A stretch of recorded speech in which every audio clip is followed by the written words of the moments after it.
I'm Dr. Camran Nezhat, the founder of the Worldwide Endomark. Hello everywhere around the world. This is Dr. Camran Nezhat, the founder of Worldwide Endomark. I would like to welcome you to our webinars for the year 2021. This has been a great year so far for all the patients with endometriosis, as gradually, as you can see, more and more awareness meetings, publications, literatures, legislation around the world is happening. When we started Worldwide Endomark 8 years ago, our mission was to raise awareness, find a method to prevent and diagnose the disease better, excuse me, I'm sorry, and also a good method to treat endometriosis. And these sessions has gradually gained what we are trying to do. There is no more people telling patients, coming to you and telling you, okay, it was in your head, you were imagining it. The awareness and diagnosis about endometriosis is increasing. Endometriosis is a whole body disease. It is not only a disease of the reproductive organ. We have been saying it since the 1980s. And also we have been saying that endometriosis is far more common than 1 in 10 patients who are female or born female genetically. And one of the issues about endometriosis is it could affect every organ. And we have had webinars before. Those of you who are interested, you can go on previous sections and look at Worldwide Endomark and go on the top of the session and download the previous session, like endometriosis of the bowel, bladder, ureter, diaphragm, and nerves, etc. You can find previous webinars and find them and download them for your information. Another issue is we wanted to find a way to diagnose endometriosis much cheaper, easier, and without a surgery. That is another one of the goals of Worldwide Endomark. Thank goodness, more and more tests are coming to the market that they are going to achieve that, so patient doesn't have to have surgery to diagnose her endometriosis that fast.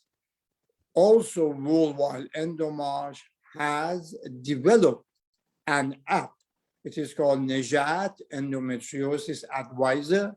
That app is completely free all over the world. You can download it from the Worldwide Endomark, that Nezhat Endometriosis Advisor app. It is on Apple and also on Google.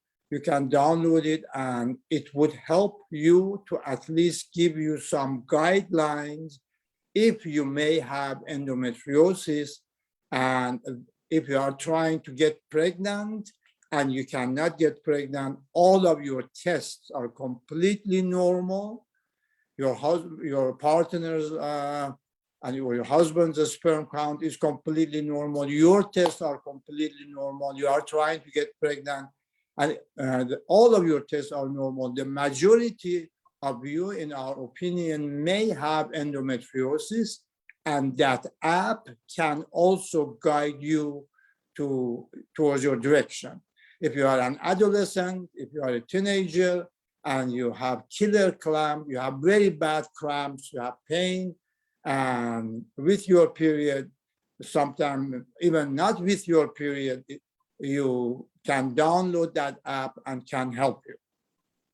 So it says that we often see in life that when a person is on a wheelchair and somebody is pushing that wheelchair ahead, we look at the person sitting on the wheelchair and we feel empathy and sympathy for that person. But we often forget about the person who is pushing and directing that wheelchair. And that is happening usually with the families of the patients who are affected with endometriosis. A lot of patients who have endometriosis, they have mother, father, brother, sister, children, and friends that they have to suffer with that patient, with the issues, being it pain, being it organ dysfunction, or being a very emotional issue of infertility. They are suffering with them too. And we thought we focus this session on those people who are pulling and pushing those wheelchairs that have to deal with the issues of their families when they have endometriosis. And we are very lucky. We have 3 families today that are going to address that issue. One of them is Alexis and Maria Rosemond. And Alexis is our patient who is going to talk about it with her mother and her family. And also we have Lily Kupa, who is familiar with you. You have seen her, and her mom, Karen, and her father, Edward, that they are going to be joining us. And also we have Taylor Avakian, who is a medical student now and has been a patient of ours, and also she has had endometriosis. She has been on the program, and her parents that they are going, Deanna and Jane, that they are going to join us. And if any of you have any questions for these families, please ask them. And I would start with Alexis and Maria. And I just want to ask Maria that, and I want to thank them very, very much, immensely, enormously, for being so kind to join this program for the benefit of the families of other patients with endometriosis, to see how to navigate these roads. So I would ask first from Alexis and Maria to say hi, and I would ask Maria, how did you find out for the first time that Alexis had endometriosis? Hello, everyone. And thank you, Dr. Nezhat, for having us. We went through over 10 years of doctors trying to find out what was wrong with Alexis, and were unsuccessful. It wasn't until we moved to LA, because we're originally from Florida, from Miami. And so we exhausted just about a lot of gynecologists in Miami trying to find answers, and many visits to the hospital. So it wasn't until we finally saw Dr. Nezhat, and it's been 2 years now, that she had her first diagnosis ever and treatment. Thank you very much. How about now, I'd like to ask Lily's parents that the same question, Karen and Ed. How did you find out that Lily has endometriosis? Well, after going from doctor to doctor to doctor to doctor without any answers, and often being told it was in her head, We actually just started researching online ourselves, and actually through a Google search, the word endometriosis popped up, and then having talked to somebody in our lives that had it, we were able to recognize all these symptoms really matched the description in every way, and was able to connect to you, Dr. Nezhat, which was a blessing. And then have you, just hearing her story, feel that it was extremely likely. And then through some testing and then the surgery, we were able to get a lot of answers for the first time in years, and through a very exhaustive search. Thank you. So Jean, how about you and Deanna? How did you find out about Taylor? Well, with Taylor, she just had some major pains, went down to the ground. I know a local doctor here that runs the hospital, called him, got her in. They had her sit in the hospital for 7 days. They ended up taking out a tube and an ovary. And then they said, we need much later, about a couple months, because of all the pains and everything she went through. They said, we have to take out the other one. I had asked for infertility specialist, and she's the one who referred me to you. They had given me her sonogram to show the infertility specialist how bad her other ovary was. And the infertility specialist had told us that it was perfectly fine. There was nothing wrong with that, that they would never have to take that out, and that she needed to come and see you. And then you performed this 7-hour surgery, and she was tremendously better for years after that. Yeah. So thank you. So, so finally, in your way, in your course of treatment, I just want Alexis and Maria, and you have the podium. Just tell your story, Alexis. How are you dealing with the issues now? How do you manage, and what would you do differently and what is your advice for other people? In general, go ahead and say some story about your journey. Yes, I feel like for many of endometriosis patients, there is a common thread.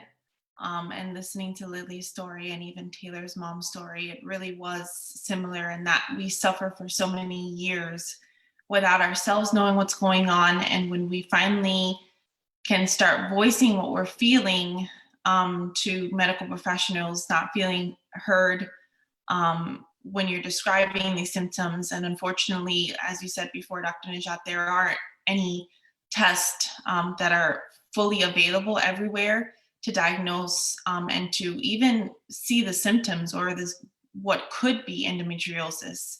And that's something that I went years without hearing at all. They didn't even say, oh, it could be endometriosis. It was just never even mentioned. And you learn in my journey, we've definitely learned to advocate for yourself. You do have to do your own research because it really is the freedom that we have as in using our voice and trying to figure out what is going on in your body and to be able to find answers from there. And that's how we also came to learn about endometriosis. We came to find Dr. Nezhat through also a search in specialists that specialize in treating and diagnosing endometriosis. So once we did find Dr. Nezhat and we did get the surgery done, it was significantly better. I would say it was a complete 180 turnaround from my suffering for so many years. I mean, it impacted my everyday life. It impacted my schooling. I had missed several days of school. I was working part-time in college.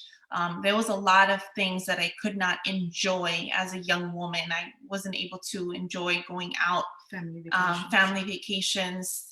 There was a lot of things that I could not do because of the pain. And they also, my mom can, share how much she suffered seeing me in pain and not being able to go out because of it, and how much it impacted my life. But finally being able to find Dr. Nezhat and getting the treatment, it was a freedom physically and emotionally, a freedom to be able to finally find the answer. And from there, we have managed now, through long-term treatment, through contraceptives. We also, in other webinars, Dr. Nezhat had a panel of other holistic doctors, notifying the importance of diet and exercise and how it impacts, as endometriosis is an inflammatory disease, and having an anti-inflammatory diet. So definitely combining modern medicine with holistic treatment is now what I'm focusing on as long-term. But I have been able to get my life back and being able to enjoy things that I couldn't enjoy before without pain. And definitely being able to encourage other girls to be able to find their voice in describing what they're feeling and advocating for themselves to do their own research and to find answers and to find medical professionals who are aware of endometriosis and who can help them. Alexis, thank you very much for saying that.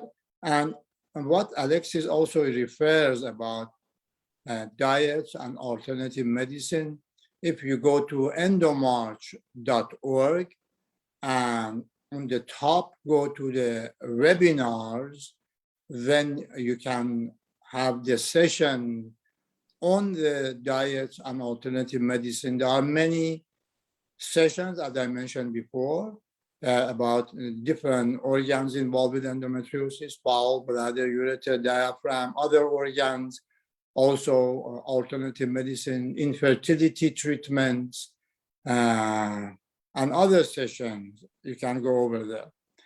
Well, now, Maria, when you hear the story of your daughter, please tell us, how did you navigate? How were you feeling when Alexis was going through all those heartaches? And, tell us, how did you support her? How are you supporting her now? And tell us about your emotions, what you were going through. Well, first of all, let me just say that I'm a crier, so forgive me if I get a little emotional and start crying. I will say that at the beginning, when she was younger and she would share and we would go to family vacations, she couldn't even walk because of the pain. At the beginning, it was a little annoying because I thought she, like someone mentioned, wanted attention or was exaggerating. But as she got older and it progressively got worse, then I started listening to her and how she described, the pain. And it was not just her, like you mentioned, it wasn't her reproductive organs, it was just her whole body. And it was excruciating trying to hear your daughter describe these pains. You take her to the ER, you take her to gynecologists, you ask them, what could this be? What is wrong? And nobody would give us an answer. And we just didn't know where else to turn. But I went to every single appointment with her. I was right next to her. I allowed her to express herself, because one of the things that I found out as I went with her that made it angering for me is that as a mom, when you go with your young daughter to these appointments, doctors look at you as if you're being overprotective or controlling, and that your child cannot express herself because you're present in the room. And so I tried to give her space and room to express herself so that the doctors would see that it was her that was crying out for help. But deep down inside, I was screaming for somebody to please help my daughter. So it's been very, very difficult for us. And still today, if she has a crisis, it's just devastating to see her in pain and to see her crying sometimes and your hands are tied, there is nothing you could do. But I will say that after the surgery that you performed, she has gotten so much better. We're able to go out for walks, and it's so different. But it has been difficult as a family, as her mom, to see her suffering and not able to do anything, and especially not able to find anybody that could give us answers and that could help us. Thank you very much. So during your course of treatment, and how have you managed, or when Alexis decides one method versus the other, how are you helping her in her decision making, or how do you, daughter and mother, talk to each other and you decide? Yeah. I think that we have emphasized just the whole health wellness as far as the holistic treatment in the long term. I think as a family, when one of us does something, we support each other to the point where we also participate. So in research about the anti-inflammatory diet, of incorporating more anti-inflammatory foods or vitamins or supplements, they are supportive in also wanting to change their diet, just because that kind of diet and just the health, the wellness, just it doesn't encompass just endometriosis. It really could be good for a lot of people as far as your health is concerned, and incorporating diet. So they're supportive in me of also participating. And so when we do groceries or we buy stuff, or we do different recipes and we cook dinner together, in also joining me of what I can eat or what I can't eat, and supporting me in that. So it's been fun as a family and being able to get healthy together, and incorporating that kind of treatment, more holistic treatment. Yeah, in your daily life, you and your mom, in general, what advice would you give to a family member who has endometriosis in the daily actions, reactions, foods, emotions, and treatments? What advice do you have to them? How to, in general, how do they conduct their life? As a mom, I will say be more proactive and advocate even more for your child, but be more proactive and getting informed, learning what is helpful, what is going to help with the different aches and pains and symptoms that they feel, because they're different. And some month it might be one part of the body, and then the other month it might be something else. And if you are educated on what is good, then you could help with that. Also listening to them, and being understanding and sympathetic, because they're the ones that are experiencing the pain in their body. We're just watching them suffer, and there's very little we could do. But when we're there by their side and find any way to be able to help alleviate the pain, listen to them, and just be understanding, to me that's the best thing that you could do as a parent. Yeah. And as a patient, I would say just don't give up. Don't give up, because you feel like giving up and you feel like you're alone. I felt alone for years, and I honestly don't even remember meeting anyone that had endometriosis. We didn't even know what it was. So I didn't even know if we knew anyone in our family or friends that had endometriosis. So I felt alone for years. And even you describe it to other women. I had other women tell me, oh, we all have cramps. It's just cramps. We all have our period. And it's not that. My advice is to not give up hope, to not stop fighting. You're stronger than what you think you are. and there is always hope. And through a lot of prayer, we're a family that prays together. You keep the faith and you keep the hope in fighting for answers, fighting for yourself, and being strong for yourself and for the people around you.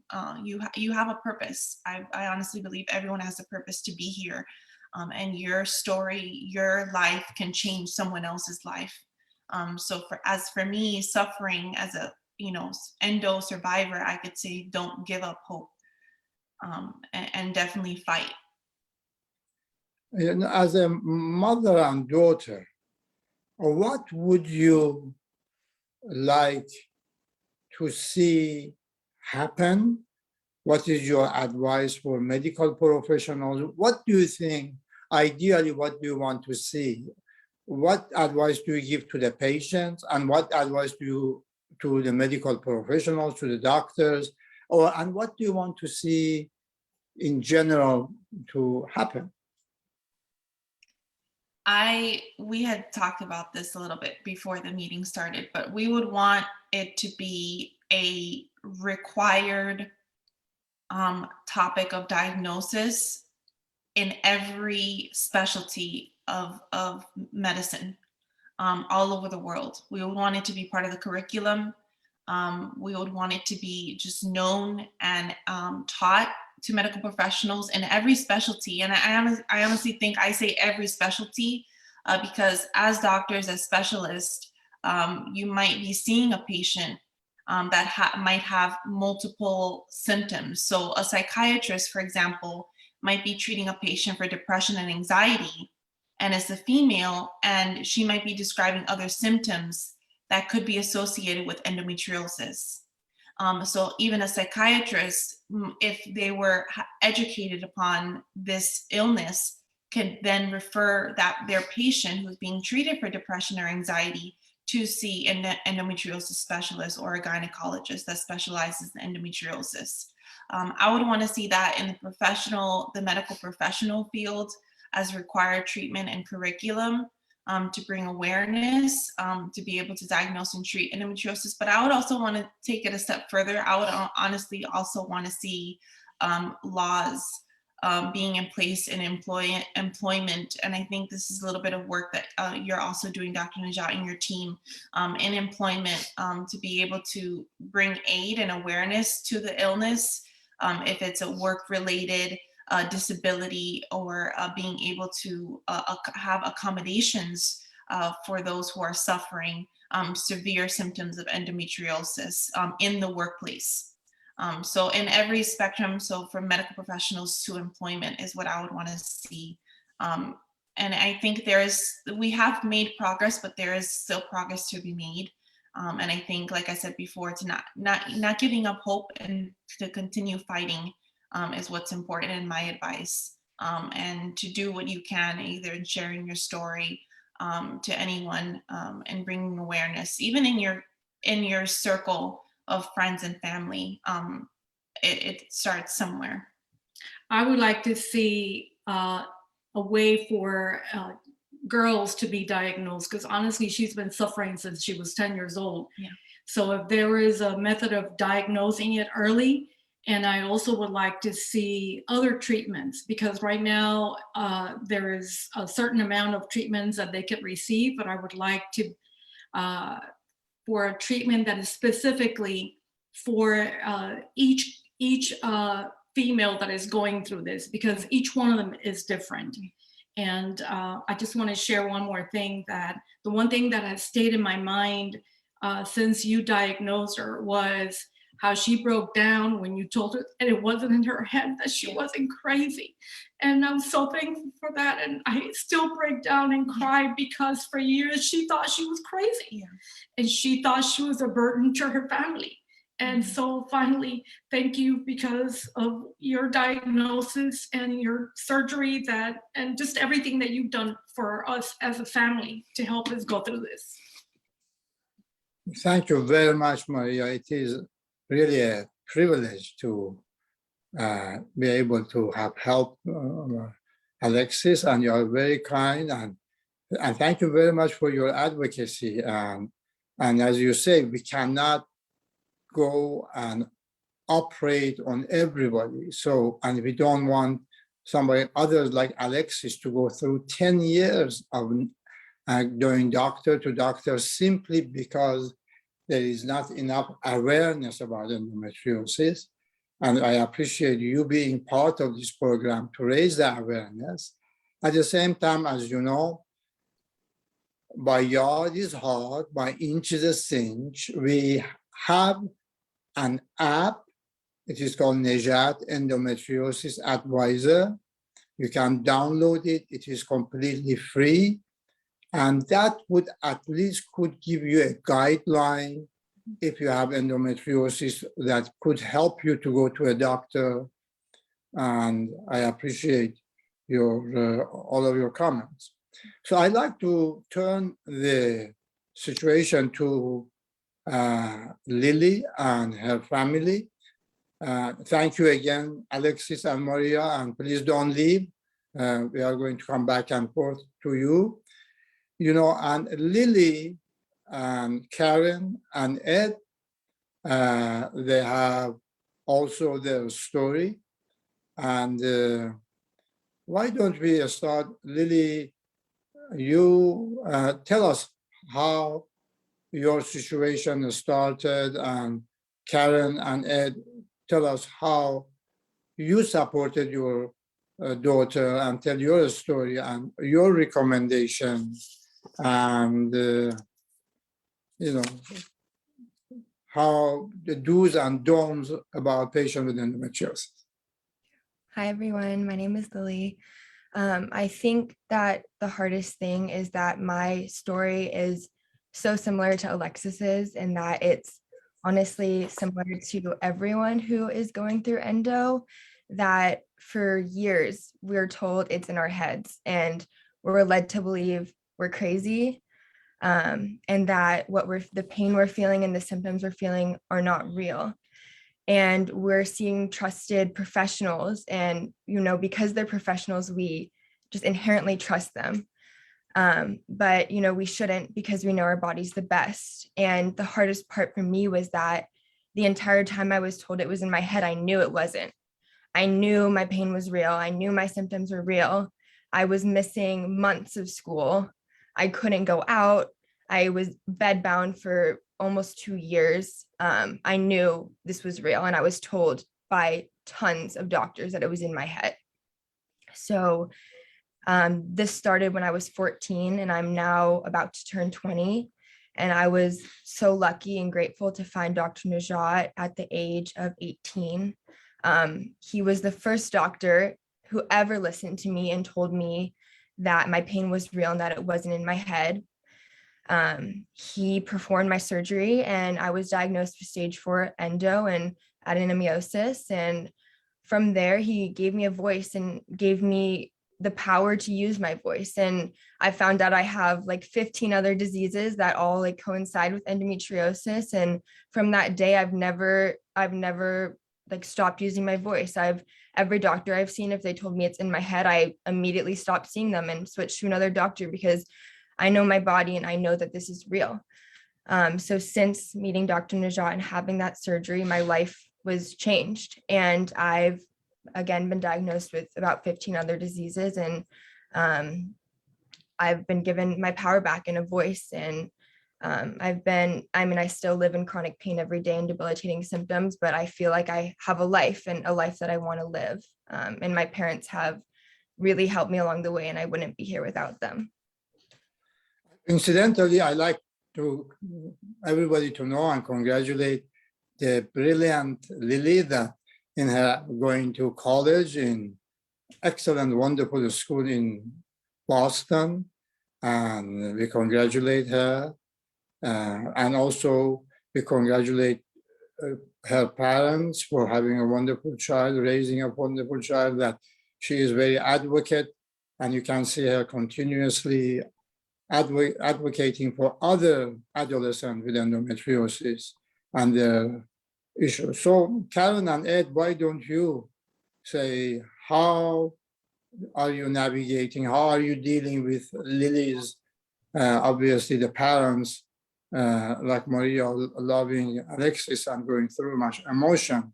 I have seen you and I have seen Ed, how you guys are so involved. Tell us how you are navigating the waters and your advice, your recommendation for endometriosis. You have the podium to talk about the supporting. I'd like you to address any issue that you think it is important. The caretakers for the parents of the adolescent, they should know, or that they are worried about the future potential fertility for their children, because it's all on the minds of the parents with the young adolescent patient with endometriosis. Sure. I mean, Okay. so it's just amazing to hear like everyone's stories and how similar they are, that your daughter is kind of going through this constant seeing professionals who are kind of denying her experience and her reality, and that you're basically convincing people that what she is saying is true and real. And you know, Karen has been just so incredibly supportive of Lily and kind of going through all these things like they were saying, you know, you just have to kind of sit there while you, not only is your daughter not believed, but they pathologize you because, you know, it must be you who's causing the problem and who's not being kind of supportive of what's going on. And I think it's just so important to kind of believe what is being said and supporting them and getting whatever support and care that's necessary to make them feel better. Yeah, it's been a very challenging road, as others have shared. Yeah, yeah, I could very much relate to the first family's discussion, the mom, and it, you know, I think there's such a power differential between physicians and patients, and there's so many cultural and gender and personal reasons why it could be very hard to push back in a physician's office. And I think we were hopeful in the beginning that, you know, we could go in and say, this is what's happening, and that they would have an answer. And it was really surprising, not only that people didn't have answers, but they were very dismissive of these symptoms and minimizing the symptoms, and then going right to anxiety, right? Like the first story. And I remember a primary care physician saying, oh, she has IBS. And I remember saying to her, isn't that kind of what's diagnosed after everything else is ruled out? Like, wouldn't we kind of look for other things? And just everyone kind of looking at a symptom instead of looking at somebody as a whole and seeing how all of these different symptoms connect. And, you know, I'm very sorry for the first family, what, you know, you've been through, the pain and the suffering and the despair. We can relate to that. I think what I've learned from this experience is that going into doctors' offices prepared with as much information as possible, writing down the questions ahead of time, because that power differential can make you kind of lose your voice. And when someone is sharp with you or dismissive of you, it can silence you very quickly. So I think writing down what you want to say, literally having the paper in front of you, and then having prepared what your next sentence is going to be if they say something dismissive or insulting is really important, and actually kind of to practice that ahead of time. So if they say the tests are normal, there's nothing wrong, that you've practiced saying, well, these particular tests are normal, so these particular conditions are not what Lily has. So what would be our next step? Who would you refer us to, or who can consult to you to know what the next set of exploration steps are going to be? And following it up with a paper trail, I found was vital to summarize the appointments in those emails with your concerns that haven't been addressed, with the requests for next steps. I think having a paper trail is a good nudge for physicians to know that there's accountability and that you're documenting that you haven't gotten answers and that you're requesting next steps be taken. And again, it's intimidating, and I think there's always a fear that if you push too hard, you're going to be seen as difficult, and then you're going to be completely dismissed and avoided. And, you know, people did say, not only did Lily have anxiety, but I must have anxiety. I definitely related to the first mom with like them thinking that you're the reason that your daughter is experiencing pain. I actually had a cardiologist, a pediatric cardiologist, suggest that maybe I had Munchausen by proxy because he saw in the chart how many doctors we've been to. And that was terrifying because I knew that meant if that was put in the chart, CPS could get involved. No doctor would believe us. So it was kind of always living on the edge of like pushing, but having the fear you're going to push too hard and that your daughter is going to pay the price of that. I think seeing your child in pain puts your body into like fight and flight mode because you're kind of in this mode of feeling like your child's in danger, your child's in pain, you have to do something. And then those stretches of time between appointments or between new ideas, you're still in that fight or flight mode. And so it's very taxing and exhausting. And I think it's just really important for, as the first family said, that you might be in that place listening to these stories where you haven't gotten answers, you haven't gotten support. And it feels like there will never be answers and never be support. And I would just implore everybody to know that eventually you will find the right person. Eventually you will have the right answers. It takes much longer than it should. And there's a lot of bad experiences along the way, but you will eventually get that answer. I think something that's been incredibly important, as Ed said, was to listen to your child. As the first family said, believe them, adjust your parenting, because there might be a moment where Lily needs hugs and cuddles, and the next moment she might just need to be completely left alone because it's so overwhelming to be in pain that you can't talk, and not to take it personally, but just to be like available to adjust at every moment what their needs are, and to be careful not to make them feel badly, like if you assume that your plans could be canceled, because if you're like hoping so much that you're going to do something for them or with them or that they're going to do and they cancel, you have to just have expected that ahead of time, that it's likely plans will change or not happen the way that they're supposed to. And I think the last thing is like really get connected to the online communities, because you're going to learn so much from them. We learned that endometriosis isn't often alone as a disease, but there's a constellation of disorders that often show up with endometriosis: Ehlers-Danlos, mast cell activation, postural orthostatic tachycardia syndrome. There's a lot of things that can show up with it. And we discovered that from the online community sharing their stories. So get connected to information that way as well. And also just find ways to replenish yourself so that you can hold the hope when your child can't. Like, you really have to hold that hope for them when they're hopeless, and giving them those mantras: we're going to figure this out. We're not going to give up. We're with you all every step of the way. And getting replenished yourself so that you can hold that hope. Sometimes the communities that we thought we have disappear. And sometimes we need to find new communities of people, even if they're just online, to feel like we're not alone, because being alone is what I think causes the despair.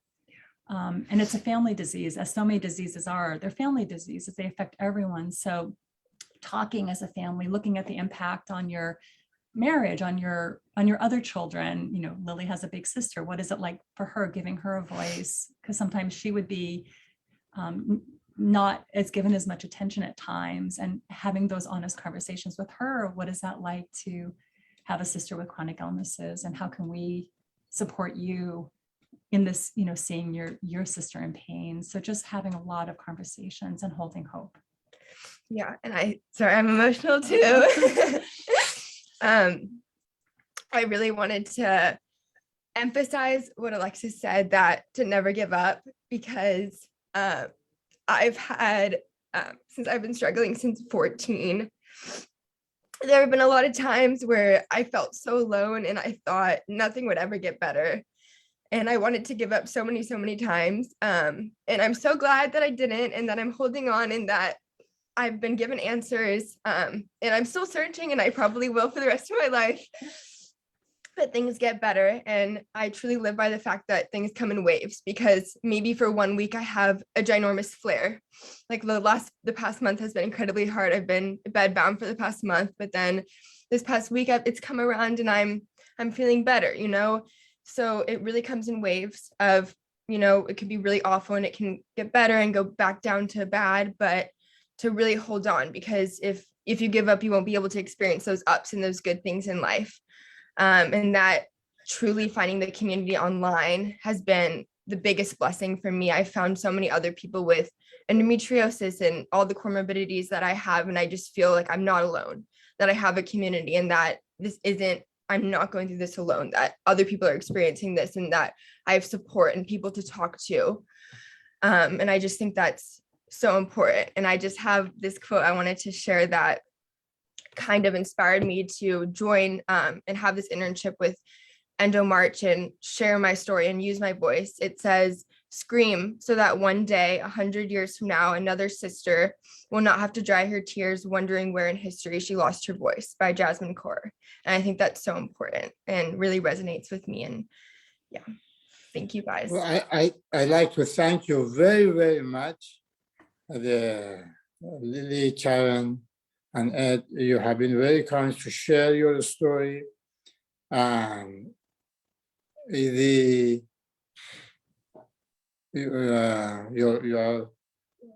have been a great parent, obviously, like Maria was to her daughter, and Jean and Deanna to their daughter. And a prime example, she has a wonderful future. She is going to Boston, and she is going to be under the care of wonderful physician, Dr. Louise King in Harvard, was one of our former fellows. So what it is you say is physicians, all of them are going to medicine to help their patient. Doctors are altruistic. They want to help their physicians, and they mean very, very well. They have good intentions. And the issue, unfortunately, sometimes it is unaware, because there is not awareness about endometriosis. And what mind doesn't know, eyes don't see. And I often tell my fellows who are very brilliant gynecologists, are going to the best medical schools in the United States. And when they come in my operating room, often they only recognize very, very obvious endometriosis. They don't recognize many variations of endometriosis. And what mind doesn't know, eyes don't see. And because these physicians who come here, and they come from excellent programs, and when I ask them, well, do you see anything? And they say, no, that means their teachers don't know. So it is, again, those physicians, they mean well, they want to help, but because there is not enough awareness, that's what we are trying to change, to teach. That is why, as I have said, by yard is hard, by inch is a cinch. Gradually, we are moving the mountains. We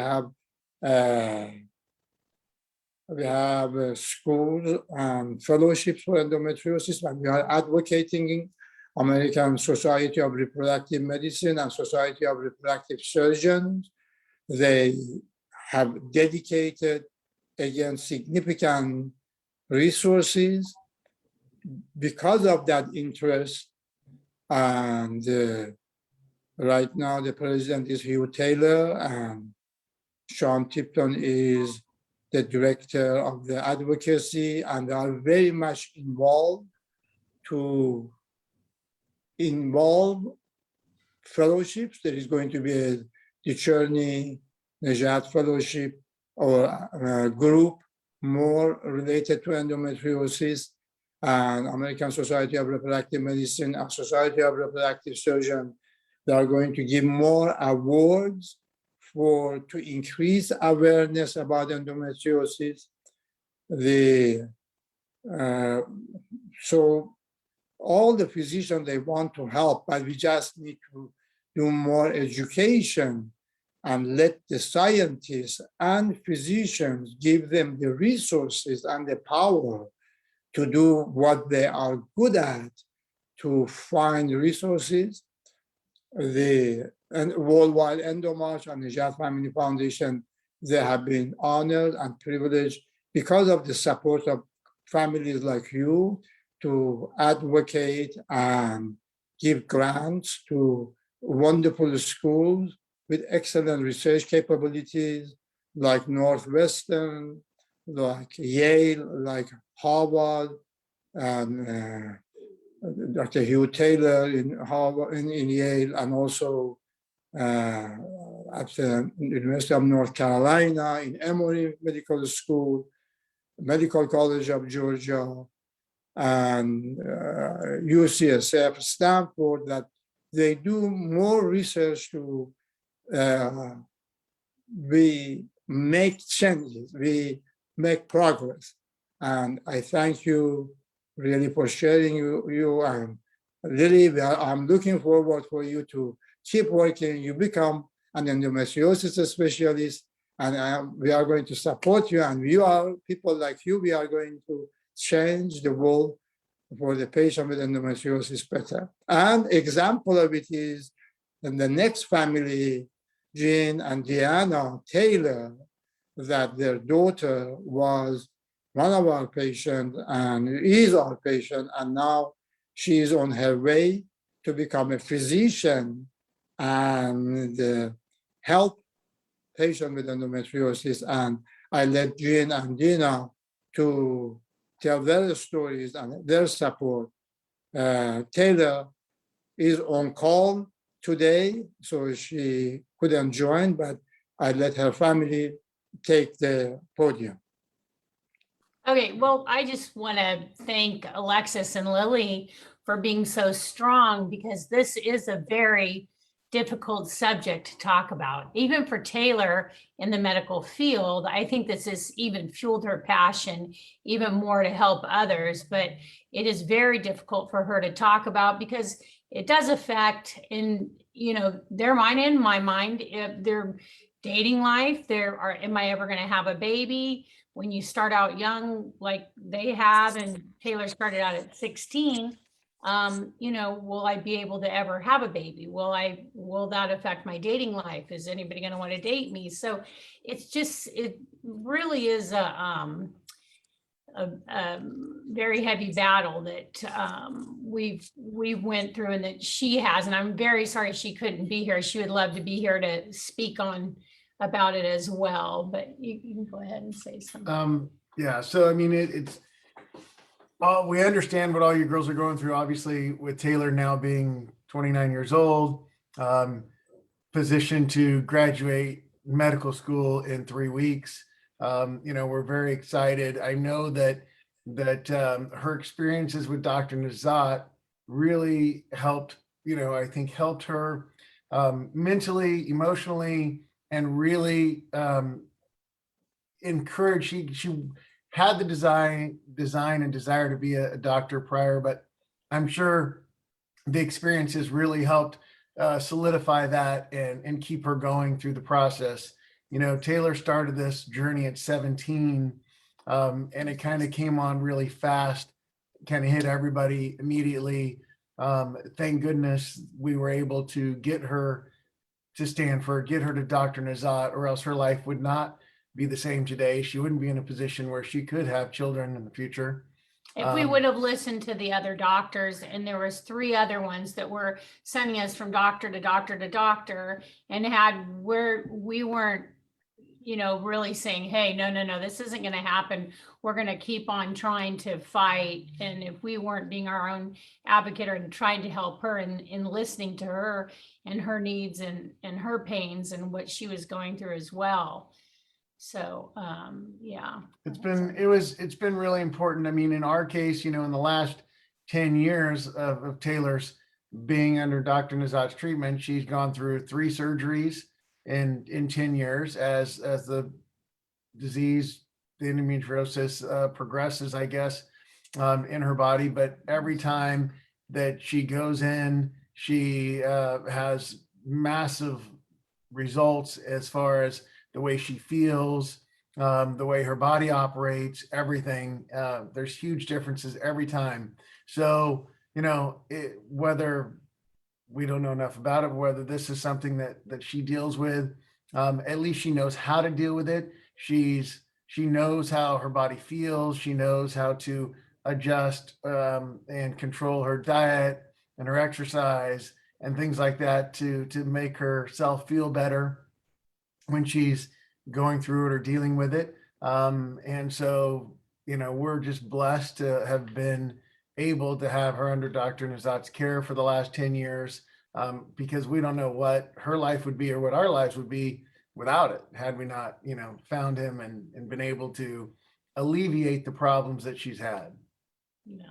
Well, we congratulate you, Jean and Deanna. You have been a wonderful, wonderful parents, and that is how I like you to share your story and tell. You have as much as time you want, because there are so many people watching already. Know Zoe has told me there are so many people are clicking and they want. So we will continue until all of you have said what you want to say. Don't worry about the time limit, because people are a lot want to see what you have done. How did, and again, I congratulate you, because Tyler now is a very brilliant,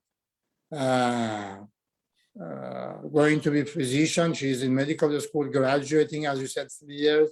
And I have known her since she was a teenager. And I admire her, how she dealt with everything when I saw her. And because you said the story and you said it yourself, so I repeated that she had already lost half of her tube and ovary, and tube and ovary in one side. You said it, and she's only at that time was 19. So it is, endometriosis is a very perplexing disease. It is a difficult disease. That is why we want to empower the scientists, the researchers, the government, to help those entities. We need to help these patients, because when we help one, the whole foundation of the family is helped. So I congratulate you. Tell us more. How did you navigate during these years, and how did you encourage her? And I know every time she said, I told her you should go, and I am encouraging her now to become a surgeon for endometriosis, and I'm not giving up. And I know she is very much interested. She is working on it. But tell us, how did you manage to encourage her to stay and keep going? And how hard was on you as a couple to see your daughter going through that? You have to know, well, obviously there's a lot of, a young lady goes through a lot of emotions, and, sometimes those emotions can be more challenging than others to deal with. So, sometimes it was my turn, sometimes it was Deanna's turn to take care of it or handle it, or she would bounce back and forth between us, which it was nice that there was both of us here to do it. I don't think either one of us would have been really good at doing it on our own.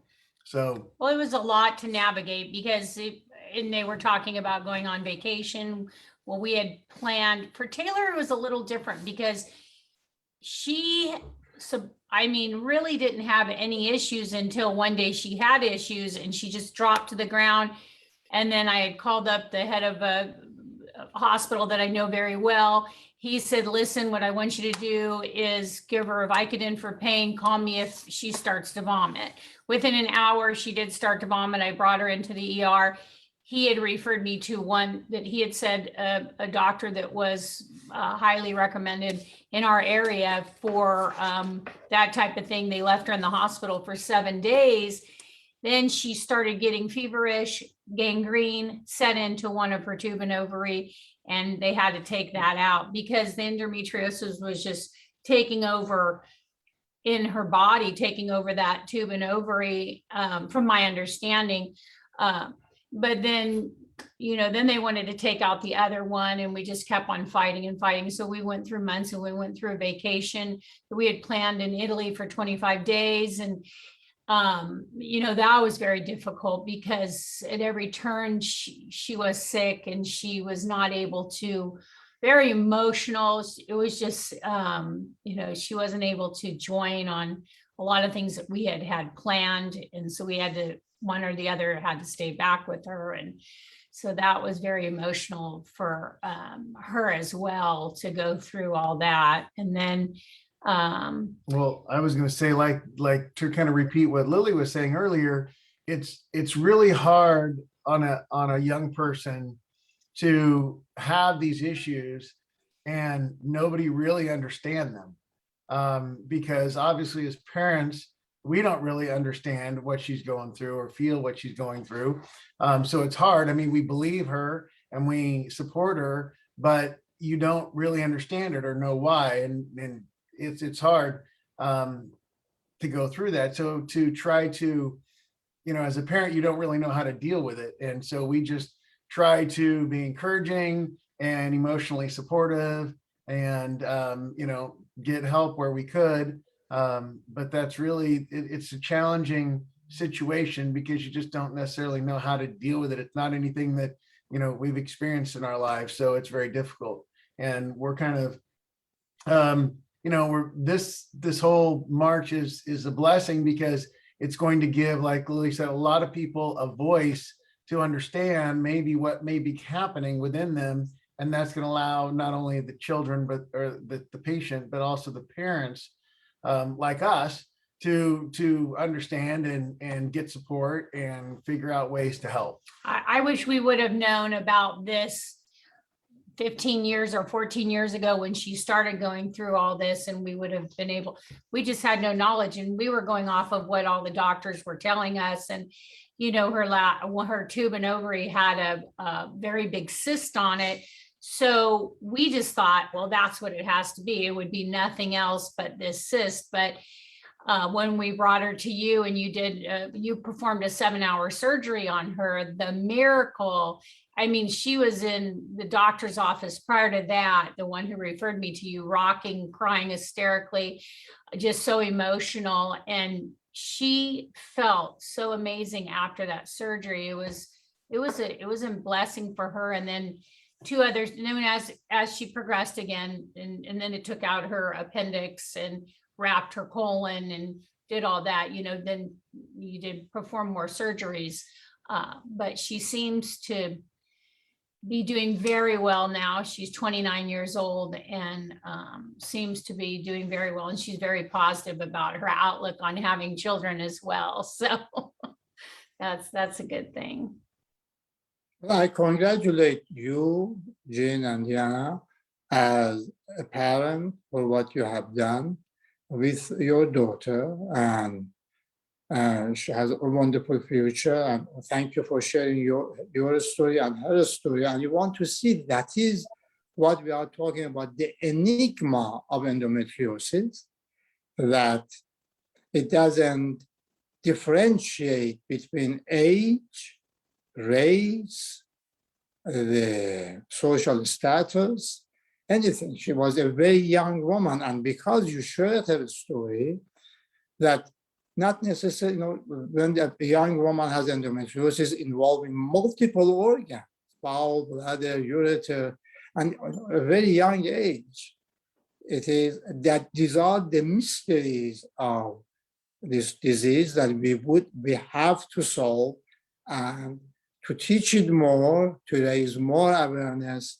And it's couples like you that, and of course the Lily's parents and Alexis' mom, that you are the heroes, and getting the story out and encouraging, participating to help other patients. What other advice would you give to couples who their daughter has problems? What is your recommendation? Any other recommendations you have? And I would ask these questions after you from Lily, the parents, and also Alexis' mom.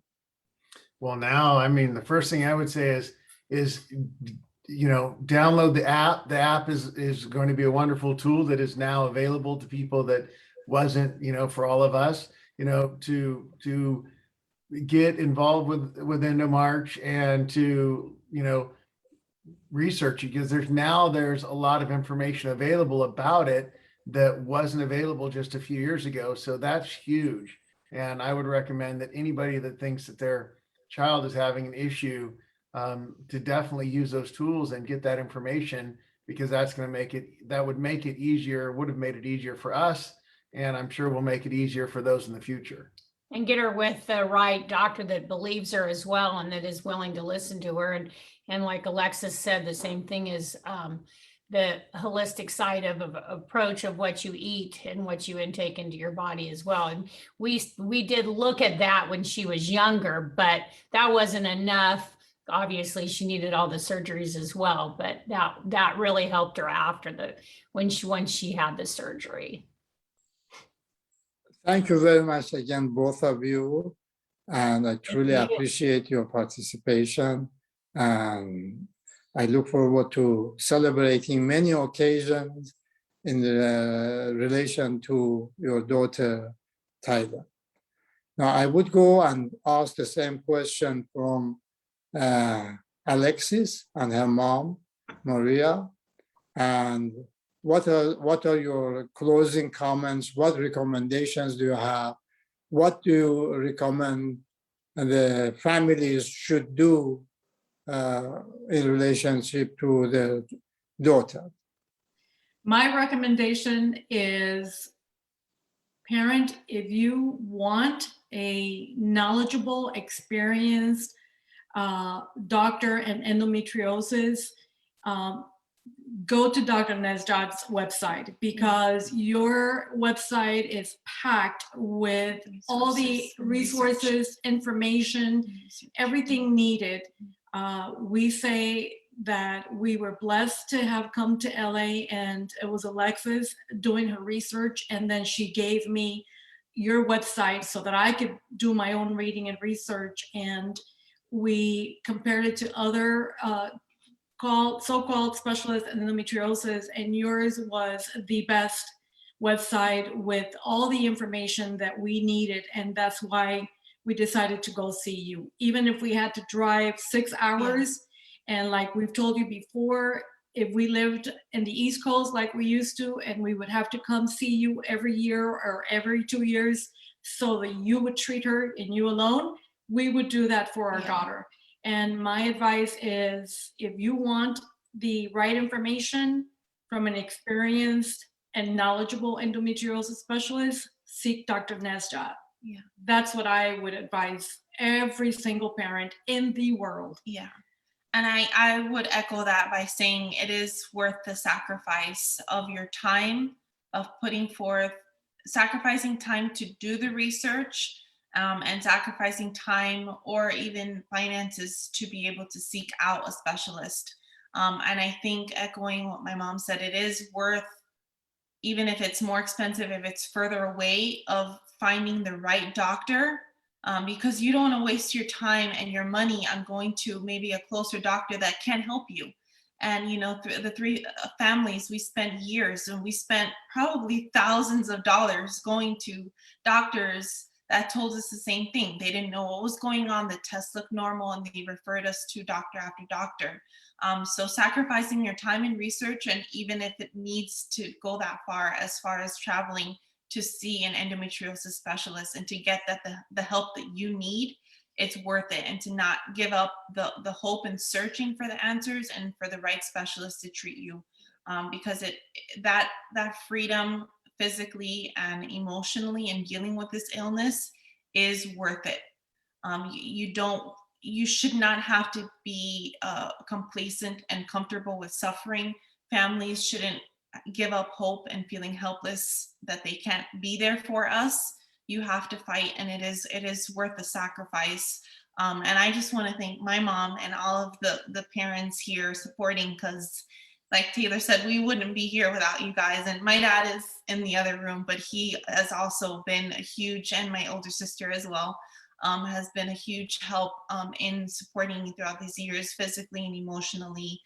Their sacrifice has made where we are now possible. So I just want to thank you, and for any parent or family out there watching, I want to encourage you in your journey that you are vital to us. You're the real MVP. We need you guys, and we appreciate and are thankful. Thank you very much, Maria and Alexis. It is a pleasure and privilege to have had you, and thank you for your kind words, and also thank you for encouraging others, and also for your efforts to raise awareness and help all the patients with endometriosis around the world. And again, you have been wonderful to be part of the program, and please give the best wishes to your mom, your father, and your sister as well. And I turn the table now to Lily and her family, Ed and Karen, and see what is their last words and what are their recommendations. And go ahead, please. I agree with what has been said before our turn. I agree with everything. In addition, I think a recommendation for families to support their loved one is that I think the measurements get changed in people's lives when they're dealing with a chronic, painful, debilitating illness. And I think it's shifting, and what might seem like a very small thing, getting out of bed or taking a shower, or sometimes like doing laundry for Lily was like a big deal that day, and really seeing that as an accomplishment and cheerleading that and acknowledging that is really, really important. I think that wanting your loved one to know that their perseverance is challenging. I think it's really hard to always say to someone, you're so strong, because what you're really saying is, you have no choice but to be strong. And it would be nice for people not to have to be strong and persevere through pain and suffering every day. So it's a strength, but it's also a curse.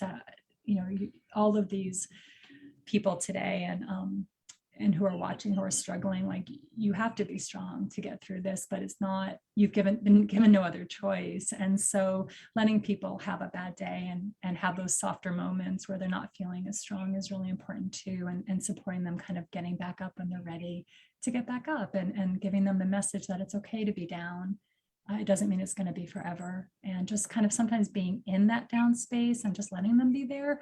Sometimes we want to cheerlead, but sometimes, like, there's grief involved in having a chronic illness. There's grief and suffering and sadness and loss that we want to acknowledge as well. But through all these changes of kind of losing what you thought was your path, or having that path be temporarily put on hold, can be really demoralizing. But knowing that the path then changes, and that path can be a really fulfilling path, like, getting to talk today and knowing that we might help one other family is incredible. And, hearing the story of your daughter going to medical school and maybe being an endometriosis surgeon, which was something probably different than what her plans were originally, having that spirituality of the first family and being together and having those beliefs and those practices really giving them strength, all the different ways that our paths shift and change, just letting it happen as opposed to fighting it and trying to hold on to what you thought was going to be your life, I think is can lead to that despair. But letting go of those paths and knowing that you still have a enriching, powerful, beautiful life ahead of you. It's just maybe not what you thought it was going to be, but there are blessings along this path and an expansion of who you were. It's not just loss, it's gain.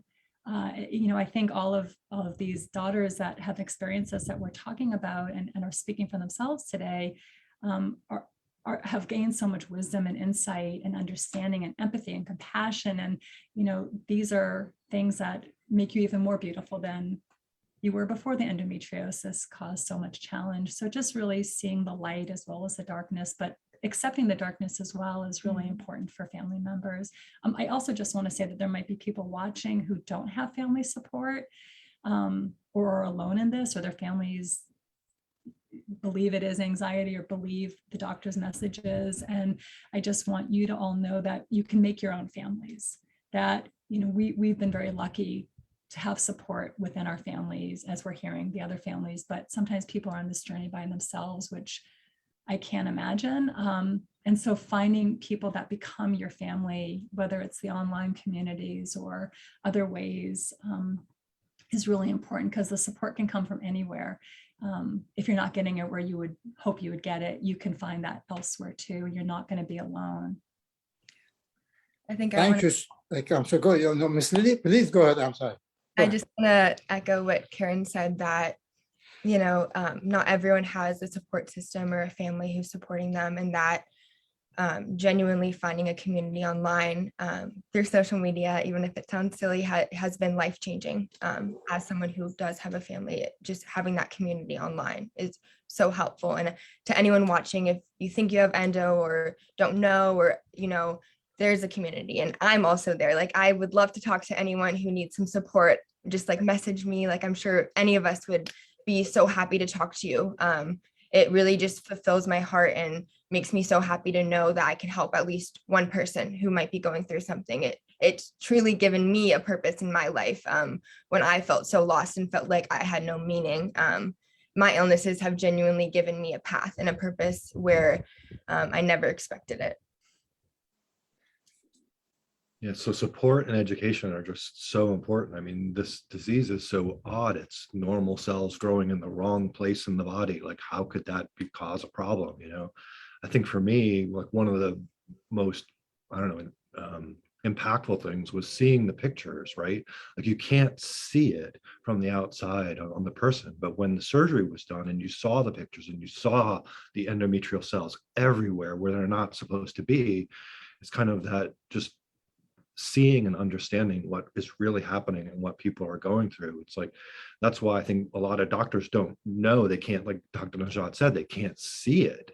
You know, there's no way to image it. There's no way to diagnose it other than kind of going in there and looking for it, which is just a horrible way to have to find out that something this serious is going on.